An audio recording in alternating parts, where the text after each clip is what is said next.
मार्गशीर्ष महिन्यामध्ये येणारे प्रत्येक गुरुवारी महिला कलशावरती ठेवलेल्या नारळाला मुखवटा लावून छान सागर संगीत पूजा करतात। तुम्हाला तसं शक्य नसेल तर अगदी साध्या सोप्या पद्धतीने इथे मी तुम्हाला पूजा मांडणी दाखवलेली आहे की लाल पिवळ्या कपड्यावरती गणपती बाप्पाची स्थापना करून घ्या। हळदी कुंकू अक्षता दुर्वा आणि फुलं वाहून त्याची पूजा करा। गुळ खोबऱ्याचा नैवेद्य दाखवा। त्याच्यानंतर तुम्हाला कलश स्थापना करायची आहे। त्याच्या कलशावरती तुम्हाला पान जी ठेवायची आहे ती फळांची आणि फुलांची पाने ठेवून त्याच्यावरती नारळ ठेवा। हळदी कुंकू लावून कलशाची पूजा करून घ्या। त्यानंतर तुम्हाला जे महालक्ष्मी व्रताचं कथेचं जो पुस्तक आहे त्यालाही हळदी कुंकू लावून तिथे कलशावरती किंवा बाजूला ठेवून घ्यायचं आहे आणि पानाचा विडा मांडायचा आहे।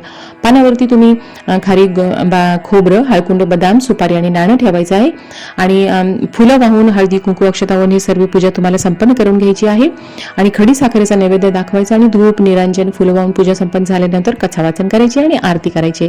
तर अगदी साध्या सोप्या पद्धतीने महालक्ष्मीच्या आशीर्वादासाठी अशी पूजा करा आणि व्हिडिओ माहिती आवडली तर सबस्क्राईब करा।